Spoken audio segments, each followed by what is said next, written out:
Alright, welcome back everybody. So I'm pretty excited for today's video. It's the top 10 places on the Italian Riviera.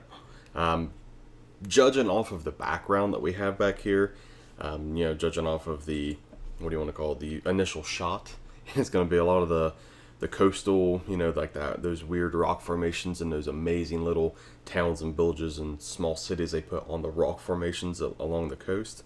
So I'm super pumped to get into this video. I hope everybody else is as well. And without further ado, let's get it going.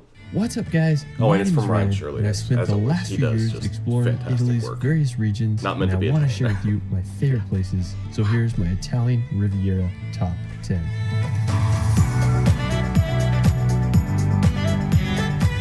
The Italian Riviera, also known as the region of Liguria, is a small crescent-shaped area that borders Tuscany in the east and extends to the French Riviera in the west. It's home to some of Italy's most beautiful coast. If you like colorful seaside towns, maritime history, and jaw-dropping scenery, you're going to fall in love with the Italian Riviera. Let's start this video off at Cinque Terre. When you imagine the Italian Riviera, or just Italy in general, the Cinque Terre might come to mind. It's one of the most famous destinations in Italy. And definitely more what I was thinking when I clicked on this. This is definitely what I was thinking this was going to be like. I mean, it's just the inspiration behind Pixar's film Luca. Cinque Terre is made up of 5 seaside villages that date back to medieval times. Now, to reach Cinque Terre, you can't drive there, but you can take a train from La Spezia in the south or from Levanto in the north. Now, once you're there, you can also use trains to hop around from village to village, or you can also hike between each one. The entire trail is 11 kilometers and takes about 5 to 6 hours to complete, but keep in mind that some sections of the trail may be closed. The most northern and largest village in the Cinque Terre is Monte Rosso al Mare. You see how thin that was on the trail where he's like, it might be closed? Whew.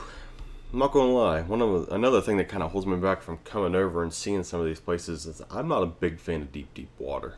Like the ocean, I think it's beautiful. I respect it. It terrifies me because it's just so deep. You get on that trail and something happens and you're right in that ocean. I say it's one of the less popular places in the Cinque Terre, but it's definitely worth a visit. I think one of the highlights of Monte Rosso al Mare is its beaches. It has the biggest and most beautiful beaches in all the Cinque Terre. It offers incredible views of the Riviera, and it's just a perfect place to relax. The next village south is Vernazza. Now, it's probably my favorite village on the Cinque Terre. It has the only natural port of the Cinque Terre, and it remains one of the truest fishing villages on the Italian Riviera. I came here during the last few weeks of August, and it was beyond packed. So if you want to come with less people, consider visiting during the shoulder months such as September or May. Regardless, I was impressed by the beauty of this little village. I enjoyed walking out on the stone pier, and there's also this cool tunnel that connects the village to the other side of the sea. Another one of my favorite features of Vernazza is the Doria Castle. It was built in the 11th century and overlooks... I love castles. I absolutely love castles, especially when they overlook, when they're like way up high and they overlook the giant chunks of land, or in this case, the sea. I love It's a bit of a climb to get to the castle, but definitely worth it. You can also get a really nice view of the castle and just Vernazza in general from the hiking trail. The next village south is Cornelia. It's probably the least visited town on the Cinque Terre, and it's often skipped by tourists, and you can reach it by walking up 380 stairs. Now, while Cornelia doesn't have a beach or easy access to the sea, it does offer some incredible views of the Cinque Terre and a more authentic, less touristy experience. Now, after we're going to visit the village of Manarola. Now, this is probably my second favorite village on the Cinque Terre. I really enjoy just walking around the many paths in the village. You can get some great vantage points of Manarola. One thing I really liked about the village is that it had this great cove to swim in. It was sheltered from the waves, and there are these rocks that people were cliff jumping from. My biggest regret was not jumping in the water and giving it a try. That right there, that's fine because it's small, it's confined. If something happens, there's enough land around you real quick to get to. And clearly enough people. So that kind of water right there is right next door to Manarola is Rio Maggiore. It's the most southern town of the Cinque Terre, and it's one of the most ideal locations to stay, offering a lot of options for housing, eating, and activities. Now, all the villages on the Cinque Terre are beautiful, but I think Rio Maggiore is one of the most scenic with its unique shape and colorful buildings. Now, you can get an incredible view of Rio Maggiore by walking out on the Vista Panoramica, which is the pier made of giant boulders. It offers an astounding view, especially during the sunset. I mean, it's just hard to beat the colors and vibes of the Cinque Terre. Now, before we leave, one last thing I recommend that you do while you're in Cinque Terre is to see it by boat. You can take ferries that go from village to village, or you can also get a private boat tour. Both options give you incredible views of the Cinque Terre and allow you to see it from a perspective that's not possible on land. Afterwards, we're going to visit the nearby town of Porto Venere. It's located just south of Cinque Terre on the same coastline, and it's situated about 25 minutes outside of La Spezia. It's believed that Porto Venere was founded back in the 1st century BC, and after the fall of the Western Roman Empire. Look at that. Look at that right there. Look how much they utilize the coastline here. I mean, it's insane. I can see why people would walk it. I mean, look, you can just walk the entire thing, and you just see town after town after town after town after town. I mean, I don't know. I'm assuming, these are all extensions of maybe this town right here, but then you got a little thing right here. Town. Big town. I'm assuming this big thing over here is probably like a more major city. But I love the way they utilize the coastline. It became the base of the Byzantine fleet. One of my favorite features of Porto Venere is the Chiesa di San Pietro. It's a Catholic church that is built on this rocky outcrop that was established in 1198. Right next to the church is the Grotta di Lord Byron. It's this incredible swimming area where the English poet Lord Byron used to visit. I just love the cliffs here and just throughout all of Porto Venere. It's such a scenic place on the Riviera. After, we're going to visit Sestri Levante. Sandwiched between popular areas like Portofino and Cinque Terre, Sestri Levante may get overlooked by tourists, but it has grown in popularity over the years amongst Italians. One of my favorite features of Sestri Levante is its promontory. How could you overlook that? It was once an island until it was connected to the How could you overlook it? Now the land bridge created. It looks like it's a prime little beach area right there. Two unique bays, and the locals have nicknamed it the City of Two Seas, on the other side, which is such a vibe here. After, we're going to visit Cherbourg. Located in western Liguria, about an hour from the French border, Cherbourg is this small village perched upon a hill. Its roots go back nearly 2,000 years, where it began as a Roman mansion along the Via Julia Augusta, which was a Roman road. I think Cherbourg is one of the most scenic hilltop villages in the Italian Riviera. I just love how it sits right next to the Mediterranean Sea, and there's some really nice beaches there. It's such a spectacle and definitely worth checking out. Afterwards, we're going to head over to Genoa. As the capital city of Liguria, Genoa has been one of the most important ports in the Mediterranean since the Middle Ages. From the 11th to 18th centuries, Genoa was one of the most powerful maritime republics.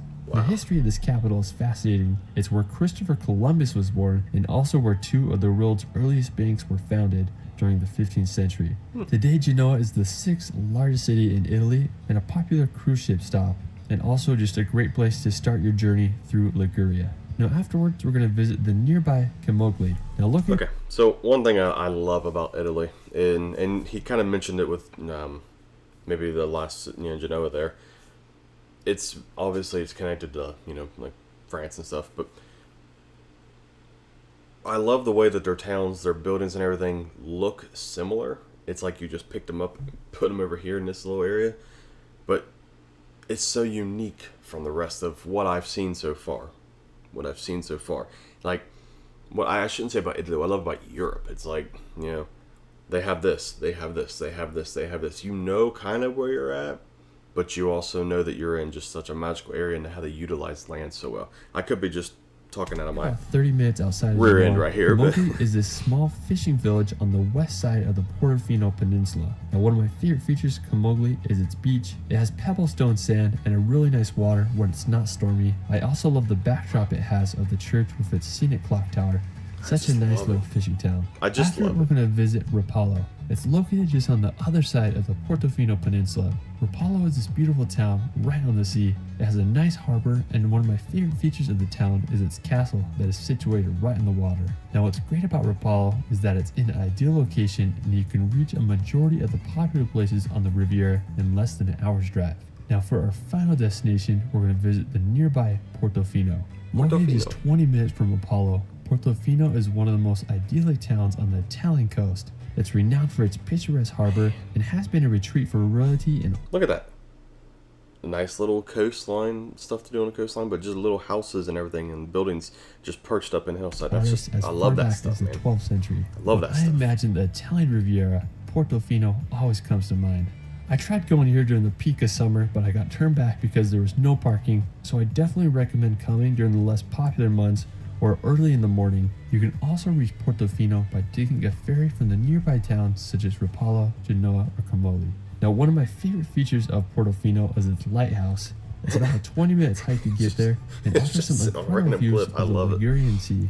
Another amazing place to visit near Portofino is San Frutuoso. It can only be accessed by boat or an hour-and-a-half hike from Portofino. The cove features a 10th century abbey, and then there's the statue of Christ that is 15 meters under the sea that you can dive to if you're feeling adventurous. Well, that is it for my Italian Riviera top 10. Let me know where your favorite place is in the comments below. I hope to return to Italy this summer to make some new videos on Italy for you guys. I also have a Spanish channel if you guys would like to watch my videos in Espanol. You can find me on Instagram and TikTok at shirley.films. It's Ryan, and we will see you later. Man, Ryan does such good work, I swear. It's been a minute since I've done an Italy video, and Italy's just gorgeous, man. I love it. Like I was kind of saying a little bit ago, you kind of know what you're getting with Italy as far as how their buildings and stuff look. They just have that similar paint color on the outside, but they just never disappoint, you know. I could just sit there and imagine myself waking up in the, you know, hillsides of one of these coastal cities and towns and stuff, and just being like, oh, and looking out, seeing those pretty buildings, and then just the coast. Even though I'm not like a fan of the ocean itself, just the coast, knowing I'm in the mountainside, it'd just be perfect, man. It'd just be perfect. So I hope you guys enjoyed that video as much as I did. Like it if you haven't already, or share the video with all your friends. Subscribe to the channel if you haven't already. It helps me tremendously, and it's free for you. Yeah, just thank you all so much for being here today, and we'll see you in the next one. Thanks, guys.